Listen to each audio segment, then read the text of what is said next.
We Are the World is a song and charity single originally recorded by the supergroup USA for Africa in 1985.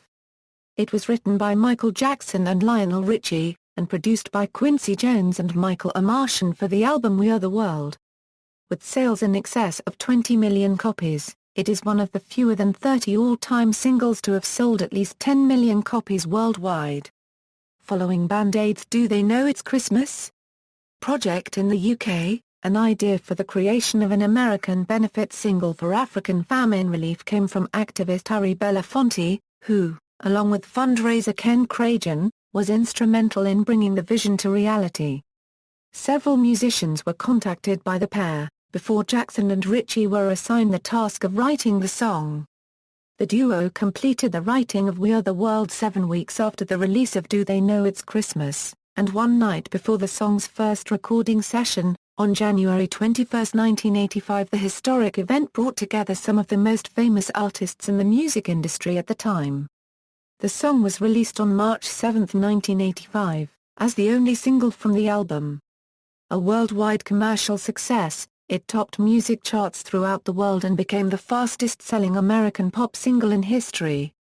The first ever single to be certified multi-platinum, We Are the World received a quadruple platinum certification by the Recording Industry Association of America. However, the song garnered mixed reviews from journalists, music critics, and the public. Fans enjoyed hearing racially and musically diverse recording artists singing together on one track, and felt satisfied in buying We Are the World, knowing that the money was going to charity. Other individuals, including many commentators in the rock press, were disappointed that the song did not challenge listeners as to why famines occur in the first place, and felt that the lyrics were self-aggrandizing. Awarded numerous honors including 3 Grammy Awards, 1 American Music Award, and a People's Choice Award the song was promoted with a critically received music video, a home video, a special edition magazine, a simulcast, and several books, posters, and shirts. The promotion and merchandise aided the success of We Are the World, and raised over $63 million for humanitarian aid in Africa and the U.S. Following the devastation caused by the magnitude 7.0 MW earthquake in Haiti on January 12, 2010, a remake of the song by another all-star cast of singers was recorded on February 1, 2010. Entitled We Are the World 25 for Haiti, it was released as a single on February 12, 2010, and proceeds from the record aided survivors in the impoverished country. Background and writing. Before the writing of We Are the World, American entertainer and social activist Harry Belafonte had sought for some time to have a song recorded by the most famous artists in the music industry at the time. He planned to have the proceeds donated to a new organization called United Support of Artists for Africa. The non-profit foundation would then feed and relieve starving people in Africa, specifically Ethiopia, where around 1 million people died during the country's 1983–1985 famine. The idea followed Band-Aid's Do They Know It's Christmas project in the UK, which Belafonte had heard about. In the activists' plans, money would also be set aside to help eliminate hunger in the United States of America. Entertainment manager and fellow fundraiser Ken Kragen was contacted by Belafonte, who asked for singers Lionel Richie and Kenny Kragen's client to participate in Belafonte's musical endeavor. Kragen and the 2 musicians agreed to help with Belafonte's mission, and in turn, enlisted the cooperation of Stevie Wonder, to add more name value to their project. Quincy Jones was drafted to co-produce the song, taking time out from his work on The Color Purple. Richie also telephoned Michael Jackson, who had just released the commercially successful Thriller album and had concluded a tour with his brothers. Jackson revealed to Richie that he not only wanted to sing the song, but to participate in its writing as well. To begin with, We Are the World was to be written by Jackson, Richie, and Wonder. As Wonder had limited time to work on the project, Jackson and Richie proceeded to write We Are the World themselves. They began creating the song at Havenhurst, the Jackson family home in Encino. For a week, the 2 spent every night working on lyrics and melodies in the singer's bedroom.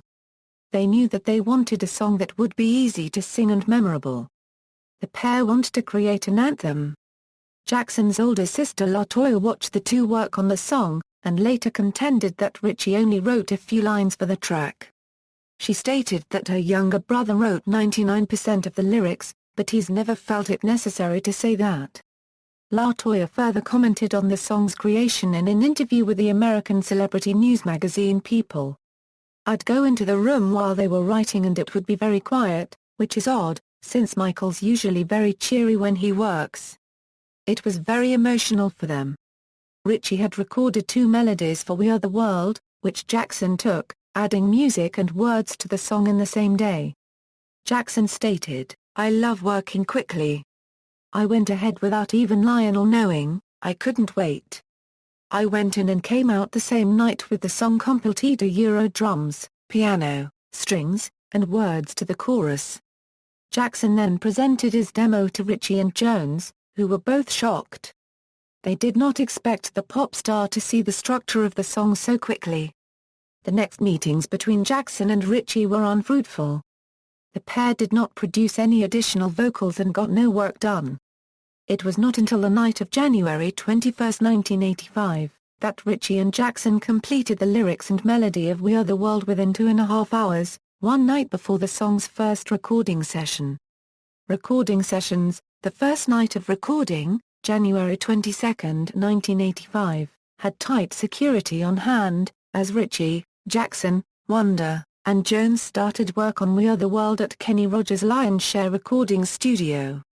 The studio, on Beverly Boulevard in California, was filled with musicians, technicians, video crews, retinues, assistants, and organizers as the 4 musicians entered. To begin the night, a vocal guide of We Are the World was recorded by Richie and Jackson and duplicated on tape for each of the invited performers. The guide was recorded on the 6th take, as Quincy Jones felt that there was too much thought in the previous versions. Following their work on the vocal guide, Jackson and Jones began thinking of alternatives for the line "There's a chance we're taking our own lives." The pair was concerned that the latter part of the line would be considered a reference to suicide. As the group listened to a playback of the chorus, Richie declared that the last part of the line should be changed to "We're saving our own lives," which his fellow musicians agreed with. Producer Jones also suggested altering the former part of the line. "One thing we don't want to do, especially with this group, is look like we're patting ourselves on the back. So it's really, there's a choice we're making." Around 1:30 a.m., the 4 musicians ended the night by finishing a chorus of melodic vocalizations, including the sound "Sha Lum Sha Lingay." Jones told the group that they were not to add anything else to the tape. "If we get too good, someone's gonna start playing it on the radio," he announced. On January 24, 1985, after a day of rest, Jones shipped Richie and Jackson's vocal guide to all of the artists who would be involved in We Are the World's recording. Enclosed in the package was a letter from Jones, addressed to "My fellow artists." Ken Kragen chaired a production meeting at a bungalow off Sunset Boulevard on January 25, 1985. There, Kragen and his team discussed where the recording sessions with a supergroup of musicians should take place. He stated, "The single most damaging piece of information is where we're doing this. If that shows up anywhere, we've got a chaotic situation that could totally destroy the project. The moment a Prince, a Michael Jackson, a Bob Dylan, I guarantee you, a drives up and sees a mob around that studio, he will never come in on the same night." Quincy Jones' associate producer and vocal arranger, Todd Bala, was given the task of matching each solo line with the right voice. Bala stated, "It's like vocal arranging in a perfect world." Jones disagreed, stating that the task was like putting a watermelon in a Coke bottle. The following evening, Lionel Richie held a choreography session at his home, where it was decided who would stand where. The final night of recording was held on January 28, 1985, at A&M Recording Studios in Hollywood. Michael Jackson arrived at 9 p.m., earlier than the other artists, to record his solo section and record a vocal chorus by himself. He was subsequently joined in the recording studio by the remaining USA for Africa artists, which included Ray Charles, Billy Joel, Diana Ross, Cyndi Lauper, Bruce Springsteen and Smokey Robinson. Also in attendance were 5 of Jackson's siblings, Jackie, LaToya, Marlon, Randy and Tito. Many of the participants came straight from an American Music Awards ceremony, which had been held that same night. Invited musician Prince, who would have had a part in which he and Michael Jackson sang to each other, did not attend the recording session. The reason given for his absence has varied. One newspaper claimed that the singer did not want to record with other acts. Another report, from the time of We Are the World's recording, suggested that the musician did not want to partake in the session because organizer Bob Geldof called him a creep. Prince did, however, donate an exclusive track, For the Tears in Your Eyes, for the We Are the World album. In all, more than 45 of America's top musicians participated in the recording, and another 50 had to be turned away. Upon entering the recording studio, the musicians were greeted by a sign pinned to the door which read, "Please check your egos at the door." They were also greeted by Stevie Wonder, who proclaimed that if the recording was not completed in one take, he and Ray Charles, two blind men, would drive everybody home. Each of the performers took his or her position at around 10:30 p.m. and began to sing. Several hours passed before Stevie Wonder announced that he would like to substitute a line in Swahili for the Shalom Shalenge sound. At this point, Waylon Jennings left the recording studio for a short time when it was suggested by some that the song be sang in Swahili. A heated debate ensued, in which several artists also rejected the suggestion. The Shalom Shalenge sound ran into opposition as well and was subsequently removed from the song. Jennings returned to the studio and participated in the recording, which bears his name in the end credits. The participants eventually decided to sing something meaningful in English. They chose to sing the new line "One World, Our Children," which most of the participants enjoyed. In the early hours of the morning, 2 Ethiopian women, guests of Stevie Wonder, were brought into the recording studio. It had been decided that a portion of the proceeds raised would be used to bring aid to those affected by the recent famine in Ethiopia. They thanked the singers on behalf of their country, bringing several artists to tears, before being led from the room. Wonder attempted to lighten the mood, by joking that the recording session gave him a chance to see fellow blind musician Ray Charles. "We just sort of bumped into each other." The solo parts of the song were recorded without any problems. The final version of We Are the World was completed at 8 a.m. Music and vocal arrangements: We Are the World is sung from a first-person viewpoint, allowing the audience to internalize the message by singing the word "we" together. It has been described as an appeal to human compassion. The first lines in the song's repetitive chorus proclaim, "We are the world, we are the children, we are the ones who make a brighter day, so let's start giving."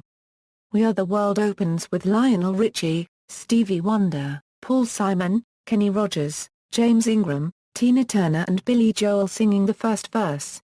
Michael Jackson and Diana Ross follow, completing the first chorus together. Dionne Warwick, Willie Nelson and Al Jarreau sing the second verse, before Bruce Springsteen, Kenny Loggins, Steve Perry and Daryl Hall go through the second chorus. Co-writer Jackson, Huey Lewis, Cyndi Lauper and Kim Carnes follow with the song's bridge. This structuring of the song is said to create a sense of continuous surprise and emotional build-up. We Are the World concludes with Bob Dylan and Ray Charles singing a full chorus, Wonder and Springsteen duetting, and ad-libs from Charles and Ingram. USA for Africa musicians, conductor, Quincy Jones. Release and reception: on March 8, 1985, We Are the World was released as a single, in both 7 and 12 format. The song was the only one released from the We Are the World album and became a chart success around the world. In the US, it was a #1 hit on the R&B singles chart, the Hot Adult Contemporary Tracks chart and the Billboard Hot 100, where it remained for a month. The single had initially debuted at number 21 on the Hot 100, the highest entry since Michael Jackson's Thriller entered the charts at number 20 the year before. It took 4 weeks for the song to claim the #1 spot, half the time a single would normally have taken to reach its charting peak. On the Hot 100, the song moved from 21 to 5 to 2 and then #1. We Are the World might have reached the top of the Hot 100 chart sooner, if it were not for the success of Phil Collins' One More Night, which received a significant level of support from both pop and rock listeners. We Are the World also entered Billboard's Top Rock Tracks and Hot Country Singles charts, where it peaked at numbers 27 and 76 respectively. The song became the first single since the Beatles' Let It Be to enter Billboard's Top 5 within 2 weeks of release. Outside of the US, the single reached number 1 in Australia, France, Ireland, Italy, New Zealand, the Netherlands, Norway, Sweden, Switzerland and the UK. The song peaked at number 2 in Austria. The single was also a commercial success. The initial shipment of 800,000 We Are the World records sold out within 3 days of release. The record became the fastest-selling American pop single in history.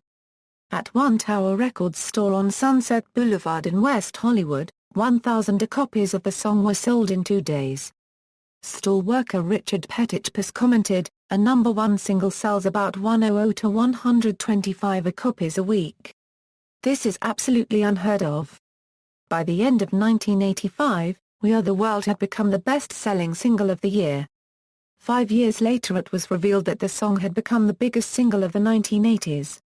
We Are the World was eventually cited as the biggest-selling single in both US and pop music history. The song became the first ever single to be certified multi-platinum. It received a 4A certification by the Recording Industry Association of America. The estimated global sales of We Are the World are said to be 20 million. Despite the song's commercial success, We Are the World received mixed reviews from journalists, music critics and the public following its release. American journalist Grail Marcus felt that the song sounded like a Pepsi jingle. He wrote, "The constant repetition of 'There's a choice we're making' conflates with Pepsi's trademark the choice of a new generation in a way that, on the part of Pepsi-contracted songwriters Michael Jackson and Lionel Richie, is certainly not intentional, and even more certainly beyond the realm of serendipity." Marcus added, "In the realm of contextualization, We Are the World says less about Ethiopia than it does about Pepsi or Euro, and the true result will likely be less that certain Ethiopian individuals will live, or anyway live a bit longer than they otherwise would have, than that Pepsi will get the catchphrase of its advertising campaign sung for free by Ray Charles, Stevie Wonder, Bruce Springsteen, and all the rest." Author E.B. Garofalo agreed, and expressed the opinion that the line "we're saving our own lives" was a distasteful element of self-indulgence. He asserted that the artists of USA for Africa were proclaiming their own salvation for singing about an issue they will never experience on behalf of a people most of them will never encounter. In contrast, Stephen Holden of the New York Times praised the phrase "There's a choice we're making, we're saving our own lives." He commented that the line assumed an extra emotional dimension when sung by people with superstar mystiques. Holden expressed that the song was an artistic triumph that transcends its official nature. He noted that unlike Band-Aid's Do They Know It's Christmas, the vocals on We Are the World were artfully interwoven, and emphasized the individuality of each singer. Holden concluded that We Are the World was a simple, eloquent ballad, and a fully realized pop statement that would sound outstanding even if it weren't recorded by stars. The song proved popular with both young and old listeners.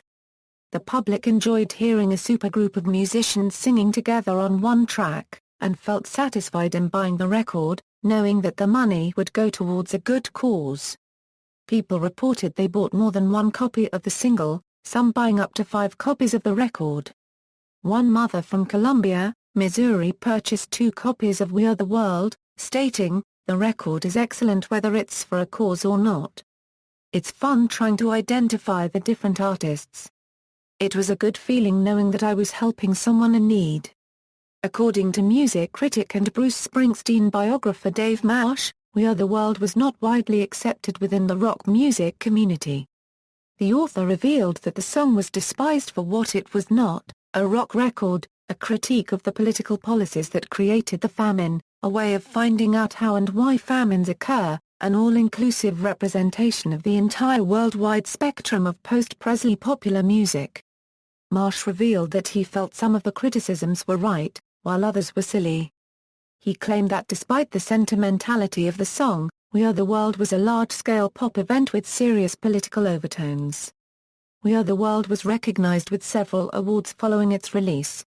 At the 1986 Grammy Awards, the song and its accompanying music video won 4 awards: Record of the Year, Song of the Year, Best Pop Performance by a Duo or Group with Vocal, and Best Music Video, Short Form. The music video was awarded 2 honors at the 1985 MTV Video Music Awards. It collected the awards for Best Group Video and Viewer's Choice. People's Choice Awards recognized We Are the World with a Favorite New Song Award in 1986. In the same year, the American Music Awards named We Are the World Song of the Year, and honored organizer Harry Belafonte with the Award of Appreciation. Collecting his award, Belafonte thanked Ken Kragen, Quincy Jones, and the 2 artists who, without their great gift, would not have inspired us in quite the same way as we were inspired, Mr. Lionel Richie and Mr. Michael Jackson.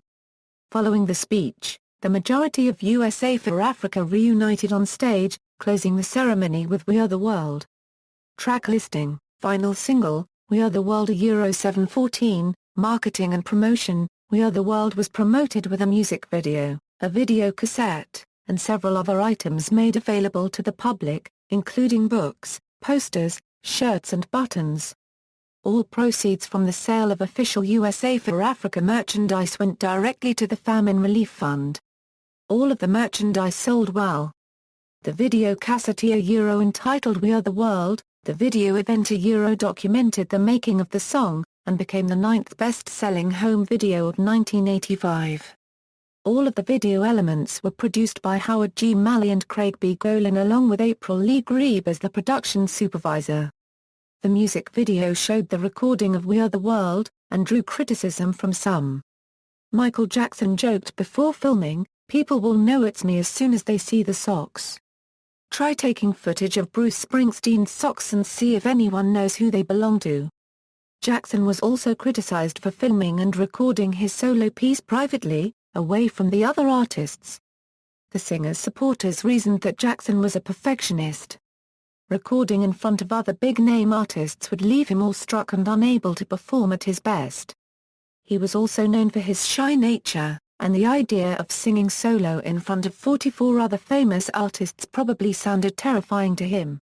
The song was also promoted with a special edition of the American magazine Life.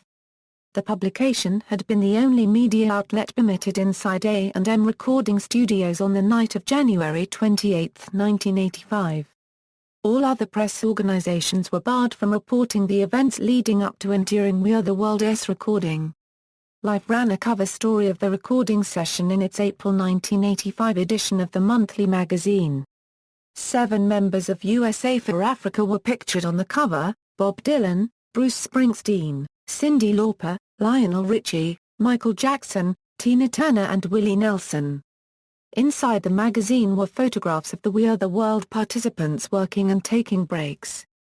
We Are the World received worldwide radio coverage in the form of an international simultaneous broadcast later that year. Upon spinning the song on their local stations, Georgia radio disc jockeys, Bob Wolf and Don Brisker came up with the idea for a worldwide simulcast. They called hundreds of radio and satellite stations asking them to participate. On the morning of April 5, 1985 at 10:25 a.m., over 8,000 radio stations simultaneously broadcast the song around the world, showing support for the relief of famine in Ethiopia. As the song was broadcast, hundreds of people sang along on the steps of St. Patrick's Cathedral in New York. The simultaneous radio broadcast of We Are the World was repeated again the following Good Friday. We Are the World gained further promotion and coverage on May 25, 1986, when it was played during a major benefit event held throughout the U.S. Hands Across America Euro USA for Africa's follow-up project Euro was an event in which millions of people formed a human chain across the U.S. The event was held to draw attention to hunger and homelessness in the United States. We Are the World's co-writer, Michael Jackson, had wanted his song to be the official theme for the event. The other board members of USA for Africa outvoted the singer, and it was instead decided that a new song would be created and released for the event, titled Hands Across America.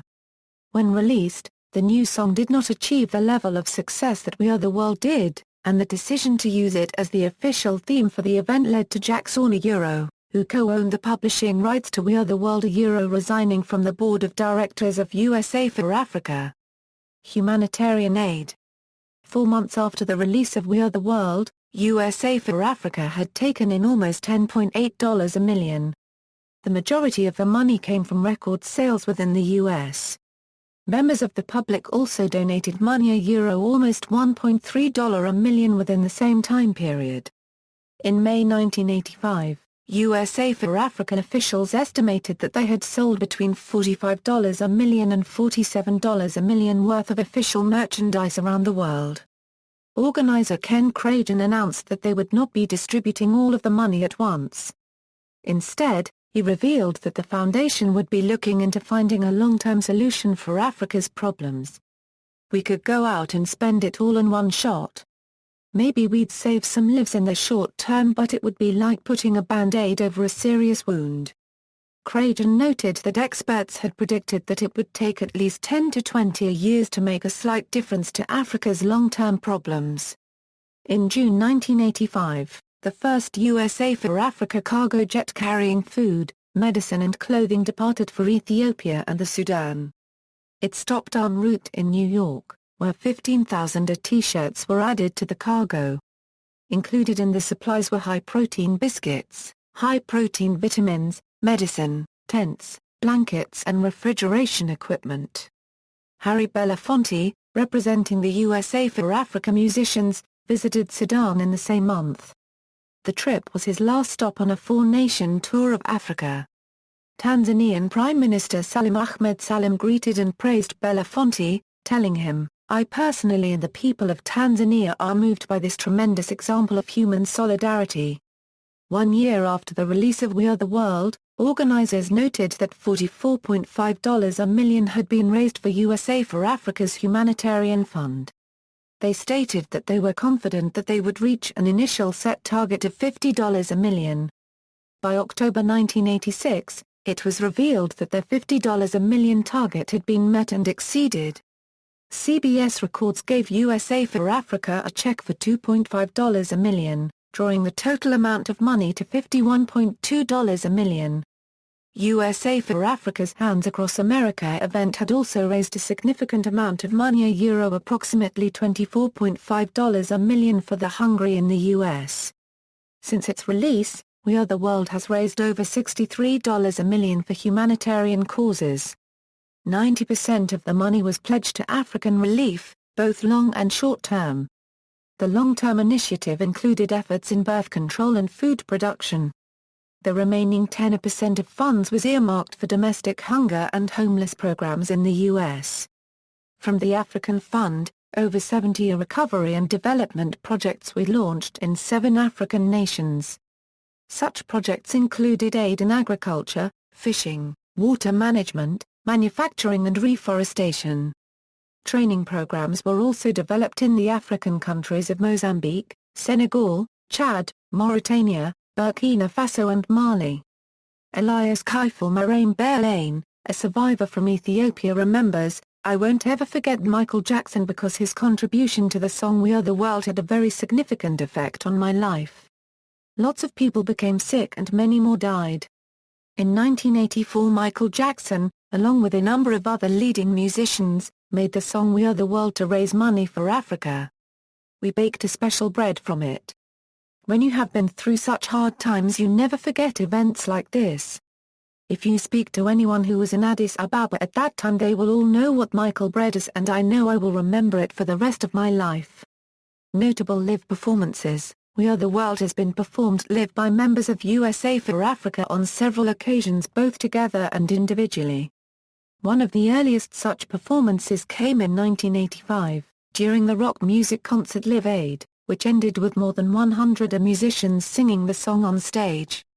Harry Belafonte and Lionel Richie made surprise appearances for the live rendition of the song. Michael Jackson would have joined the artists, but was working around the clock in the studio on a project that he's made a major commitment to, according to his press agent, Norman Winter. An inaugural celebration was held for U.S. President-elect Bill Clinton in January 1993. The event was staged by Clinton's Hollywood friends at the Lincoln Memorial and drew hundreds of thousands of people. Aretha Franklin, LL Cool J, Michael Bolton and Tony Bennett were among some of the musicians in attendance. Said Jones, "I've never seen so many great performers come together with so much love and selflessness." The celebration included a performance of We Are the World, which involved Clinton, his daughter Chelsea, and his wife Hillary singing the song along with USA for Africa's Kenny Rogers, Diana Ross and Michael Jackson.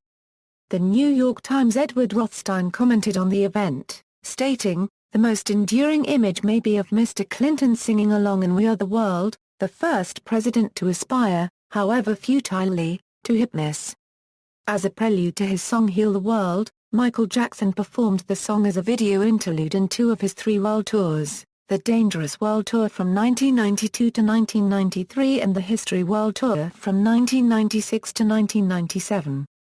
He would have performed the song during his This Is It comeback concerts at the O2 Arena in London from 2009 to 2010 with his backup vocalists as well as guitarist, Orianthi Panogaris.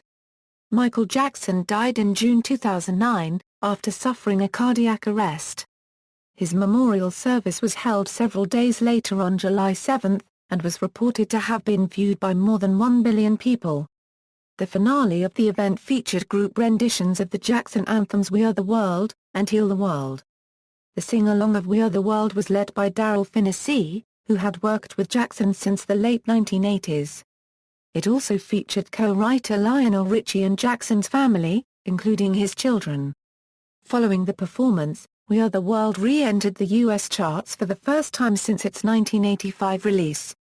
The song debuted at number 50 on Billboard's Hot Digital Songs chart. 25 for Haiti. On January 12, 2010, Haiti was struck by a magnitude 7.0 earthquake, the country's most severe earthquake in over 200 years. The epicenter of the quake was just outside the Haitian capital Port-au-Prince. Over 230,000 civilians have been confirmed dead by the Haitian government because of the disaster and around 300,000 have been injured. Approximately 1.2 million people are homeless and it has been reported that the lack of temporary shelter may lead to the outbreak of disease. To raise money for earthquake victims, a new celebrity version of We Are the World was recorded on February 1, 2010 and released on February 12, 2010. Over 75 musicians were involved in the remake, which was recorded in the same studio as the 1985 original.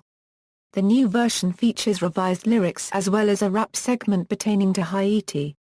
Michael Jackson's younger sister Janet duets with her late brother on the track, as per a request from their mother Catherine. In the video and on the track, archive material of Michael Jackson is used from the original 1985 recording. On February 20, 2010, a non-celebrity remake, We Are the World 25 for Haiti, was posted to the video-sharing website YouTube. Internet personality and singer-songwriter Lisa Levy conceived and organized the internet collaboration of 57 unsigned or independent YouTube musicians geographically distributed around the world. Levy's 2010 YouTube version, a cover of the 1985 original, excludes the rap segment and minimizes the auto-tune that characterizes the 2010 celebrity remake. Another 2010 remake of the original is the Spanish-language Somos El Mundo. It was written by Emilio Estefan and his wife Gloria Estefan, and produced by Emilio, Quincy Jones and Univision Communications, the company that funded the project. Legacy: We Are the World has been recognized as a politically important song, which affected an international focus on Africa that was simply unprecedented. It has been credited with creating a climate in which musicians from around the world felt inclined to follow. According to the New York Times' Stephen Holden, since the release of We Are the World, it has been noted that movement has been made within popular music to create songs that address humanitarian concerns.